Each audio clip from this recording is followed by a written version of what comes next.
नमस्कार दोस्तों, आरब study point में आप सभी का स्वागत है। दोस्तों, यह वीडियो उन सभी स्टूडेंट के लिए होने वाली है जिनका आज रेलवे ग्रुप डी का एग्ज़ाम है।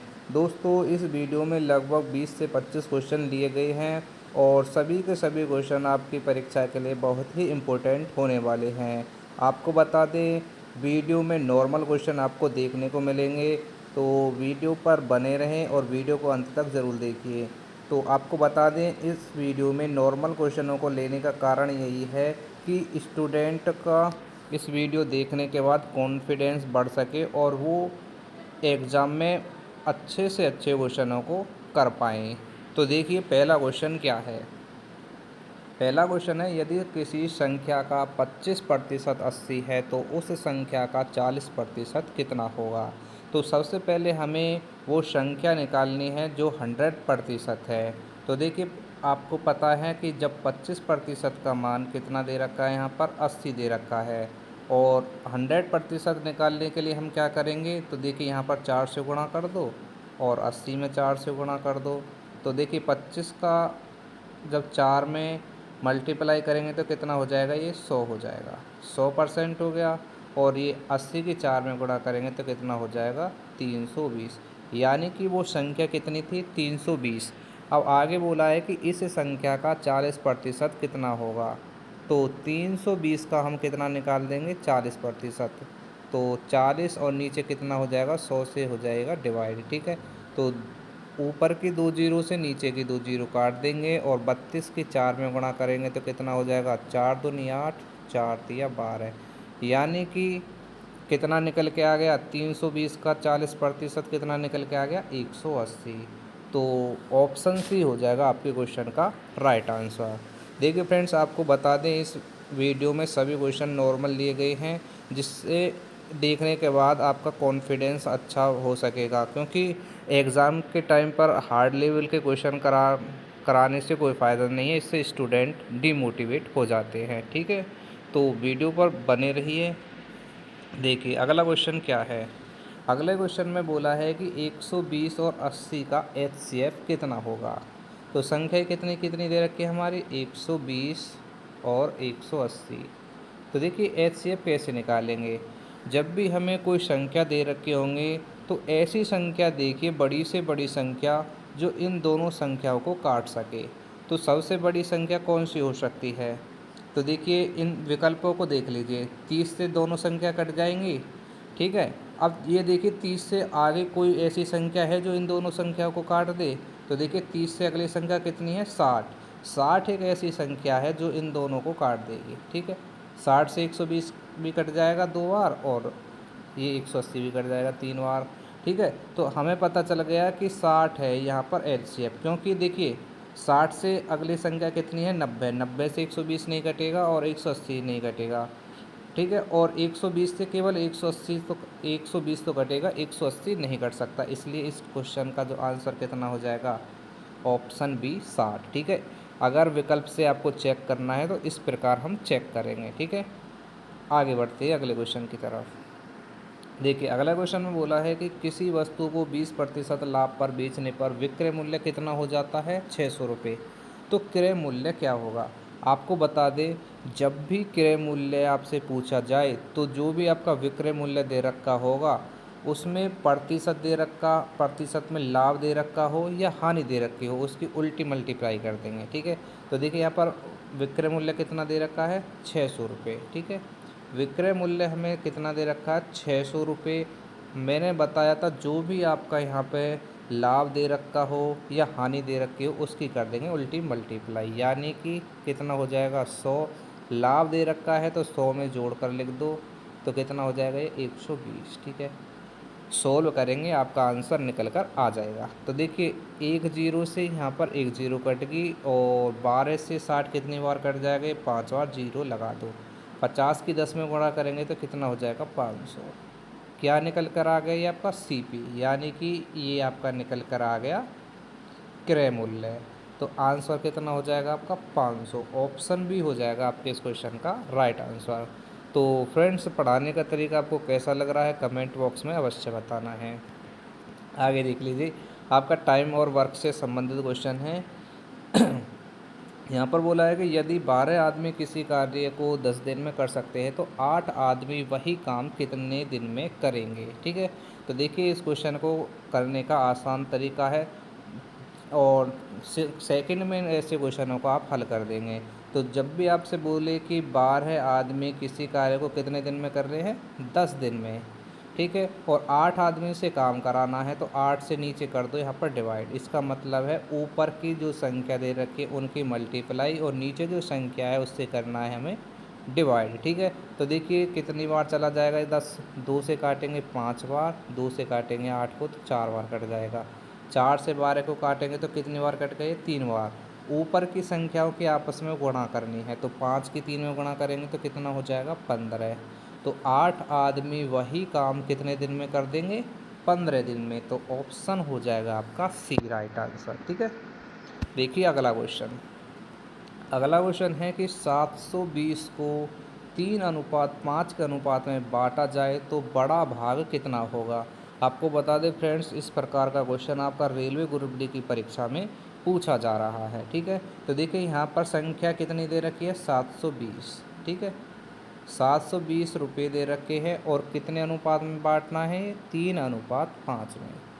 अब देखिए ध्यान से सुनिए, मैंने कहा यहाँ पर अनुपात में योग कितना है दोनों संख्याओं का, 8 है, और यहाँ पर योग कितना है दोनों संख्याओं का, 720। तो अगर हम 8 से 720 को डिवाइड कर दें तो कितनी बार चला जाएगा, ये 90 बार। अब ये जो संख्या निकल के आई है इसकी अगर गुणा हम 3 में कर दें तो कितना आ जाएगा, 9 या 27। ठीक है, पहला भाग निकल के आ गया। अगर हम 90 की गुणा 5 में कर दें तो दूसरा भाग निकल के आ जाएगा, 9 पंजे 45। ठीक है, तो इसमें पूछा क्या है, बड़ा भाग पूछा है, तो 270 और 450 में बड़ा भाग कौन सा हो जाएगा, 450 हो जाएगा। ठीक है, तो देखिए यहाँ पर आंसर कौन सा हो जाएगा, आपका आंसर हो जाएगा बी। ठीक है, यहाँ पर विकल्प आपका गलत दे रखा है। ठीक है, इसे सही कर लेना। कोई इसमें ज़्यादा बड़ी बात नहीं है, कन्फ्यूज़न वाली बात हो कि आंसर कैसे गलत आ गया। ठीक है, देखिए 5 और 3 8 है, 8 से अगर हम 720 को डिवाइड करेंगे तो 8 नम 72, 90 बार चला जाएगा। और 90 में हमें पता है कि बड़ी संख्या 5 है, तो 9 के गुणा अगर हम 5 में कर दें तो कितना हो जाएगा, 45। जीरो लगा देंगे, 450 हो जाएगा ना। ठीक है, अब बढ़ते हैं अगले क्वेश्चन की तरफ। देखिए यहाँ पर बोला है कि 2/5 का दशमलव रूप कितना होगा। देखिए फ्रेंड्स, ऐसे क्वेश्चनों को करना आपको बहुत ज़रूरी होता है। कभी कभी ऐसा हो जाता है कि हार्ड क्वेश्चनों को तो हम कर लेते हैं और नॉर्मल क्वेश्चनों को हम कभी कभी नहीं कर पाते, इसलिए नॉर्मल क्वेश्चनों की प्रैक्टिस होना बहुत ही ज़रूरी है। इसलिए इस वीडियो में हम नॉर्मल क्वेश्चनों को लेकर आए हैं। तो देखिए यहाँ पर बोल रहा है कि 2/5 को दशमलव के रूप में लिखना है, तो इसका मतलब ये है कि 5 का भाग हमें कितने में करना है, 2 में। तो देखिए कैसे भाग करेंगे, 5 का भाग हम 2 में कैसे करेंगे। देखिए 5 का भाग 2 में तो जा नहीं सकता, यहाँ पर लगा लेंगे हम पॉइंट। ठीक है, और जीरो यहाँ पर बढ़ा लेंगे। अब देखिए कितना हो गया, ये 20। 20 में 5 का भाग अगर हम करें तो कितनी बार चला जाएगा, ये 4 बार। ठीक है, पूरा चला गया 4 बार। तो दशमलव में ही ये पूछा गया था, तो आंसर कितना निकल के आ गया हमारा, 0.4, यानी कि क्वेश्चन का आंसर हो गया हमारा ऑप्शन बी। ठीक है, अगला क्वेश्चन देखते हैं। अगला क्वेश्चन था यहाँ पर, किसी आयत की लंबाई 12 सेंटीमीटर और चौड़ाई 8 सेंटीमीटर है तो इसका क्षेत्रफल कितना होगा। तो देखिए आयत का क्षेत्रफल कैसे निकालते हैं, ये होता है आपका आयत। ठीक है, आयत बोलते हैं उसे जिसकी लंबाई अधिक हो और चौड़ाई कम हो। तो लंबाई कितना बोल रहा है, ये 12 सेंटीमीटर, और चौड़ाई कितना बोल रहा है, ये 8 सेंटीमीटर। और देखिए आयत का जो क्षेत्रफल होता है वो होता है आपका लंबाई गुणा चौड़ाई। ठीक है, लंबाई गुणा चौड़ाई, इसका मतलब है ये लेंथ है, ये इसकी चौड़ाई। ठीक है, तो देखिए लंबाई कितनी दे रखी है, 12, और चौड़ाई कितनी दे रखी है, 8। दोनों की मल्टीप्लाई कर देंगे तो कितना आ जाएगा, 12 अट्ठे 96, यानी कि इसका क्षेत्रफल कितना निकल के आ गया, 96। ऑप्शन हो जाएगा आपका सी। ठीक है, ये हो गया आपके क्वेश्चन का राइट आंसर। अगला क्वेश्चन देखते हैं। यहाँ पर बोला है कि किसी संख्या में 15 जोड़ने पर 60 प्राप्त होता है तो वह संख्या क्या है।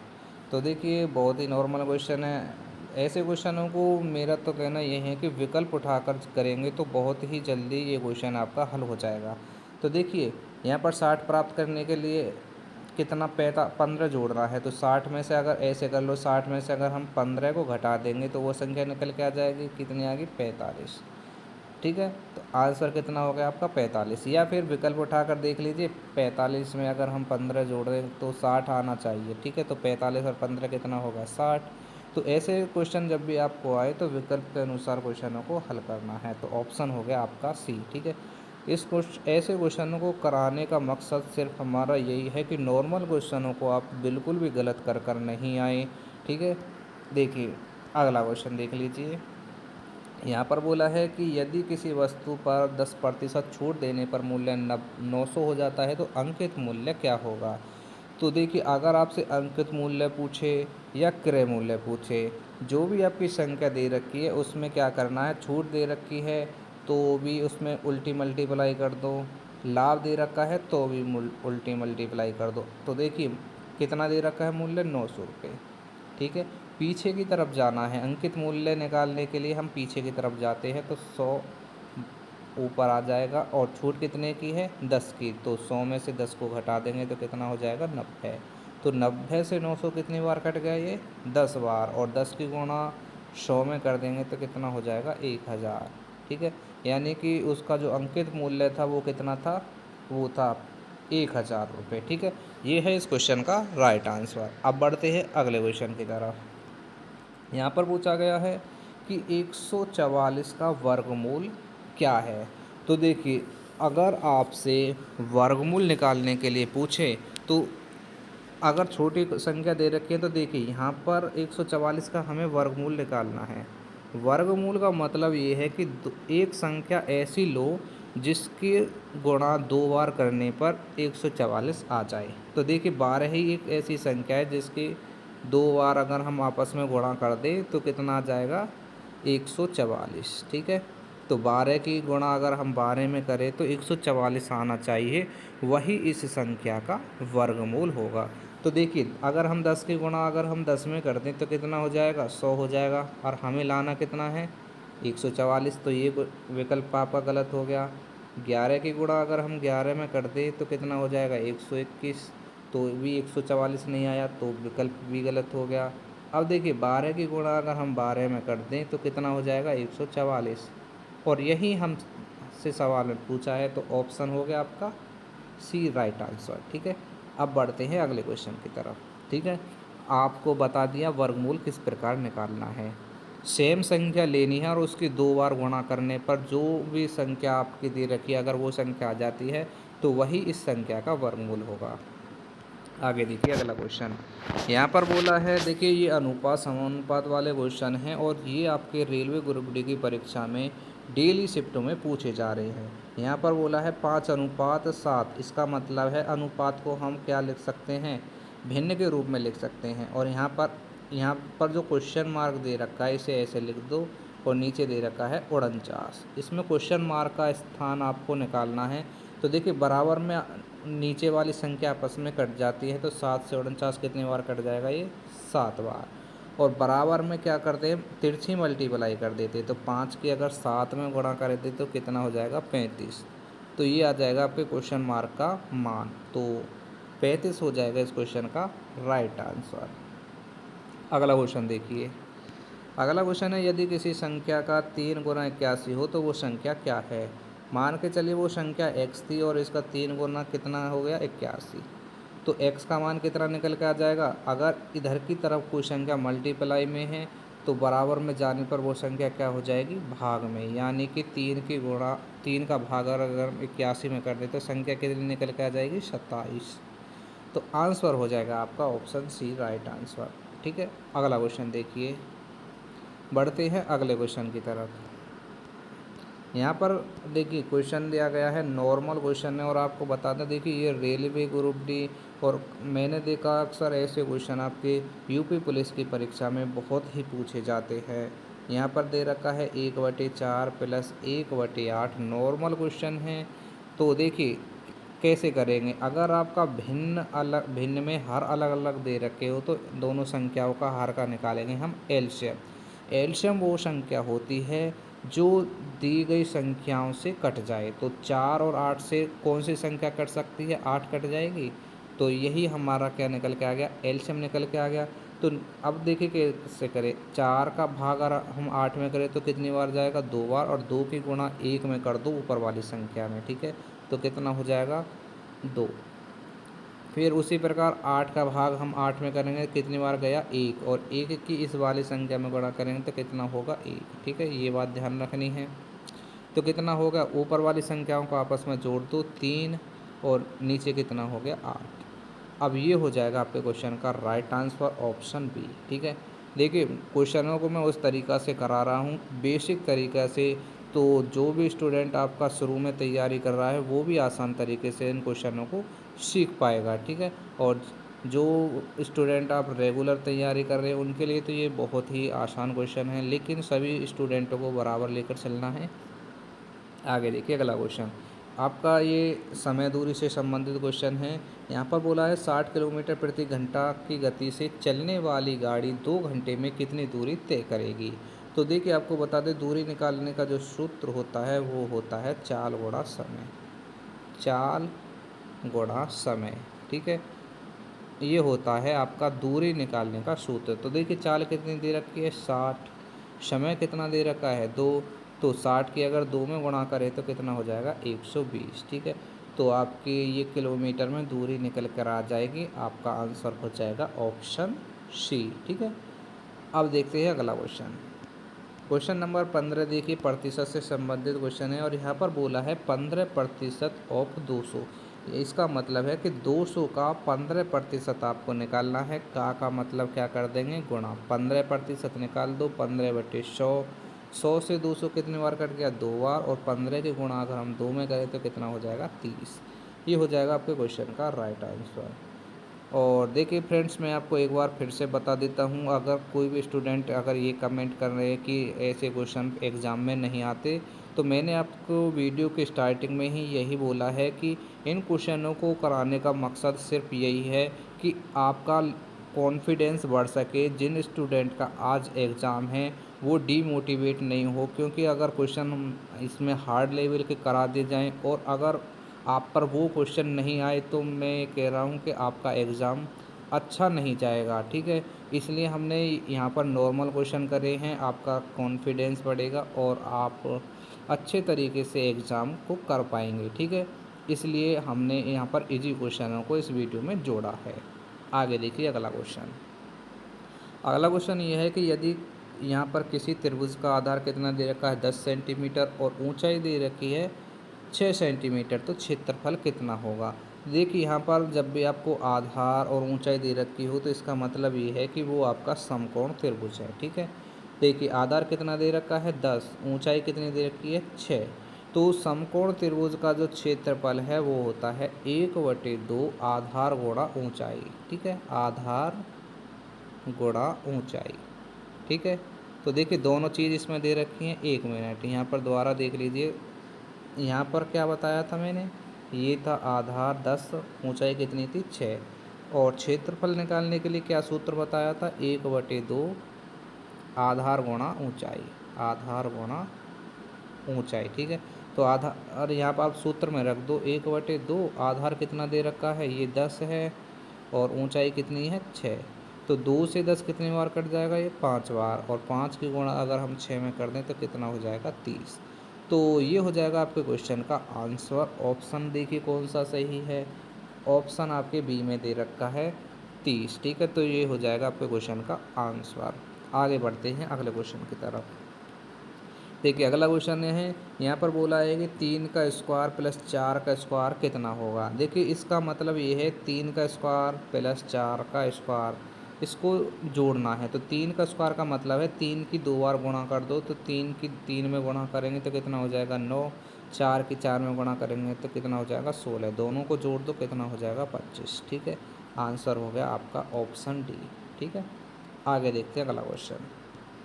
अगला क्वेश्चन बोला है कि यदि x का मान 5 हो तो 2x प्लस 3 का मान क्या होगा। फ्रेंड्स ऐसा क्वेश्चन आपका एग्ज़ाम में बिल्कुल आता रहता है, तो देखिए इसका मतलब ये है, जहाँ पर ये पूछा गया है कि 2x प्लस 3 का मान आपको निकालना है और x का मान कितना दे रखा है आपको 5। तो जहाँ पर x है उसकी जगह पर 5 रख दो, 2 गुणा x की जगह पर 5 रख दो प्लस 3। तो देखिए 2 की गुणा 5 में करेंगे तो कितना हो जाएगा 10 और प्लस 3 तो कितना हो जाएगा ये का 13। ठीक है, देखिए कौन सा ऑप्शन है आपका सी। ठीक है, अगला क्वेश्चन देखते हैं। अगला क्वेश्चन आपका साधारण ब्याज से संबंधित पूछ लिया है और यहाँ पर बोला है कि 500 रुपये पर 1 वर्ष का 10% साधारण ब्याज कितना होगा। तो देखिए साधारण ब्याज निकालने का जो सूत्र होता है वो होता है मूलधन। साधारण ब्याज बराबर होता है मूलधन गुणा दर गुणा समय और नीचे होता है 100 से डिवाइड। ठीक है, ये साधारण ब्याज निकालने का सूत्र होता है। तो देखिए मूलधन कितना दे रखा है यहाँ पर 500 रुपये। ठीक है, दर कितनी दे रखी है 10, समय कितना दे रखा है 1 वर्ष का और नीचे कितने से डिवाइड करने को बताया था 100 से। तो 2 जीरो से ऊपर की 2 जीरो कट गई और 5 की गुणा 10 में करेंगे तो कितना हो जाएगा 50। तो आपका साधारण ब्याज कितना निकल के आ गया 50 रुपये। ऑप्शन हो गया आपका सी। ठीक है, नेक्स्ट क्वेश्चन देखिए। अब ये नेक्स्ट क्वेश्चन हम आपके लिए देते हैं होमवर्क के रूप में। ठीक है, देखते हैं कौन कौन स्टूडेंट इस क्वेश्चन का आंसर दे पाता है। देखिए फ्रेंड्स, मैं आपको बता दूं क्वेश्चन आपको बहुत नॉर्मल लगते हैं और कभी कभी आप नॉर्मल क्वेश्चनों को ही जब एग्ज़ाम में गलत कर देते हो तो आप लाखों बच्चों से पीछे हो जाते हो। ठीक है, तो इसलिए आपको जो भी नॉर्मल क्वेश्चन आपको दिखा है उसे बहुत ही ध्यान से क्वेश्चन को करना है। ठीक है, क्योंकि आप नॉर्मल क्वेश्चनों को में देखते ही कॉन्फिडेंस में आ जाते हो और कॉन्फिडेंस बहुत बुरी बीमारी है। इससे स्टूडेंट क्या करते हैं क्वेश्चन को गलत कर देते हैं। ठीक है, तो नॉर्मल क्वेश्चन है उनको भी आप बहुत ही ध्यान से करिए क्वेश्चन, तब जाकर आप इस क्वेश्चन का कर पाएंगे। ठीक है, तो देखिए फ्रेंड्स, एक बात तो यहाँ पर मैंने ध्यान नहीं दी, यहाँ पर इसका क्वेश्चन का आंसर तो आपको दे रखा था। ठीक है, तो देखिए कोई बात नहीं, इसका आंसर दे रखा था, मैं आपको दूसरा क्वेश्चन दे देता हूँ। ठीक है, इसी के आधार पर मैं आपको क्वेश्चन देता हूँ कि 1.75 इसको आप भिन्न के रूप में लिखना है। ठीक है, ये रहेगा आपके लिए होमवर्क। ठीक है, 1.75 इसको आप भिन्न के रूप में बदल कर दिखाओ। ठीक है, ये आपके लिए होमवर्क के रूप में रहेगा। अब देखते हैं कौन कौन स्टूडेंट इस क्वेश्चन का आंसर दे पाते हैं। तो फ्रेंड्स मिलते हैं नेक्स्ट वीडियो में, जब तक के लिए जय हिंद जय भारत।